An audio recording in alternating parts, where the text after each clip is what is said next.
year is 1940, the Axis force has conquered most of Europe, and now the British Isles are next on the list. When air superiority was beyond their grasp, the Luftwaffe switched tactics, flying bomber at night, at high altitude, a combination of which makes them nearly untouchable to fighter interception and anti-aircraft fire. They indiscriminately dropped high explosives and incendiary bombs on civilian populations, attempting to terrify Britain into compliance. For 8 harrowing months, German bombers thundered over London nightly, dropping nearly 20,000 tons of bombs on the city.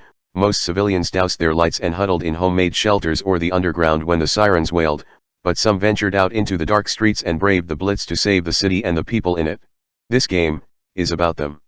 Blackout, written by Erika Chappell of Flying Circus fame, is a powered by the Apocalypse tabletop RPG about female auxiliaries involved in civil defense during the London Blitz, whose stories often went untold and unwritten. You can be a young housewife, noble heiress, educated woman, working lass, and even babushka. Picking your identity gives you your stats and moves you can use to make it through the night, and there's more. Being a part of the civil defense, as either the air raid precautions or the women's voluntary services, is also a duty that requires a dizzying amount of specialty roles, often filled by people with little training or preparations. There's a lot of them, so the game simplified it down to 5. Air wardens, who enforce the blackout and rally other branches of the civil defense.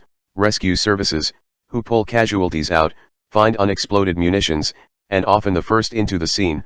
First aid party, yes, I know what it spells, but this word hasn't really been funny for years at this point, who tend to the health of both bombing victims and other members of ARP. Fire guard, who keep structures up as long as they can, put out fires, and defuse unexploded munitions, doing the most to mitigate damage to structures themselves. And welfare, or WVS, who are responsible for managing psychological casualties, civilian or otherwise, and keeping the rest of the team going through the night. It's recommended to play a section with every player picking a different identities and roles, so they could get the best chance of experiencing everything the game has to offer, because this game is mostly structured around being a one-shot play. In the game, the players are responsible for a small area within London rather than all of it. It's their home, their community. You know the streets and people here. You don't, actually need to have lived in London to get the feeling for this. Rather, your group can make this neighborhood together. You are literally being given a community sheet to make up this imaginary community, piecing up landmarks that will help the players figure out where they are, which makes it all the more painful when it gets blown to hell. Sadistic, I like this. The Home Office takes the role of the game master here, giving tasks to the player for the night. Yes, one night. All the events happened in a one-shot of this game, could easily be just the event of a single night. This usually involved rescuing people out of bombed-out houses, but sometimes planes can come crashing down, and you might need to rescue the pilot and crew, who might even be Jerry.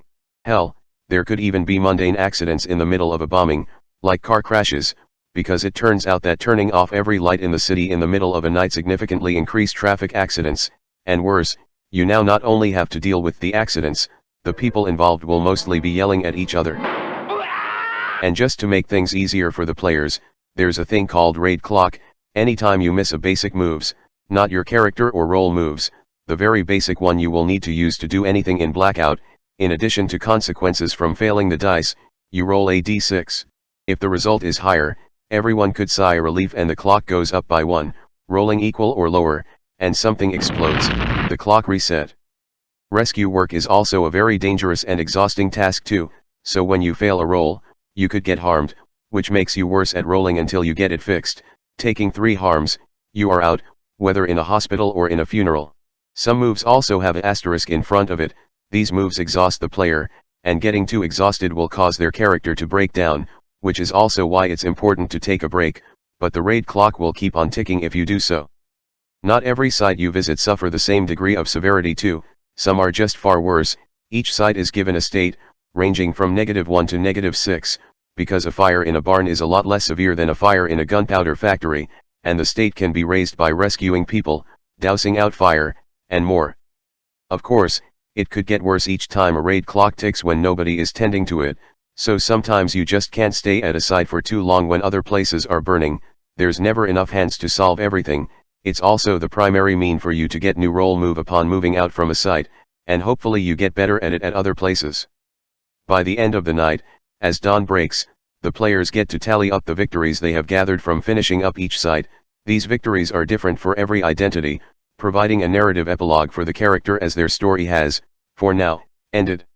If you want something different, you could also have a play variation, like moving a few years into the future and have the Nazi shooting pointless vengeance weapon at you, or have alternative history setting where the German actually invades the British Isles, so now not only do you have to deal with the bombing, you might also need to deal with goddamn gunfire.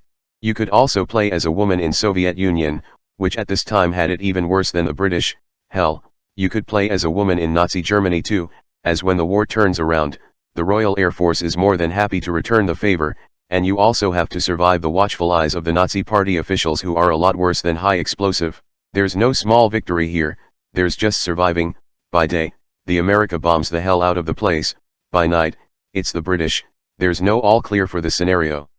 And that's about it for Blackout, a game of civil defense about the women that served in it. So, here's a funny thing, or not, I actually wanted to talk about this TTRPG a lot earlier, like this year early, like February early. Fuck you Puta. As a final word, I'm just going to straight up take pieces of it out of this book with a bit of my own additions. As Second World War slowly retreats ever further from being a living memory, our cultural grasp of it slips away, and instead there's movies, video games, and commercial documentaries. In a way, it's a good thing. People shouldn't carry the scars of a conflict generations after it happened, and when people could afford to forget it, it also means that they actually have healed from it. But at the same time, people should also not forget that war is terrible, something that doesn't get hammered in often enough, and clearly, with what happened this year, not fucking enough. Even though it was terrible, people often lionizes it, remember only the shining moments, even in media where it tries to tell how terrible war is, it just ended up making the success looks more romantic. Anyway, I hope that you can enjoy this book as much as I did, preferably in a more peaceful time, and honestly, it would be nice if someone watched this video and just have no bloody clue what conflict I'm talking about, because then I would know, we are at peace again. But also seriously, who the heck would watch this video a decade from here on out? I don't even remember the last time I can watch a video from 10 years ago with YouTube's stupid fucking search system. Anyway, you can get it now on itch.io and Drive-Thru RPG. I recommend you to go to the websites through the links in the description because searching for it yourself is a very painful experience. That's all for now, and I will see you all next time. Hello there, if you like this video, please subscribe to my channel and click that notification bell button. If you really want to support my channel, you could visit my Patreon page, or buy me some coffee, links in the description. Anyway, have a nice day.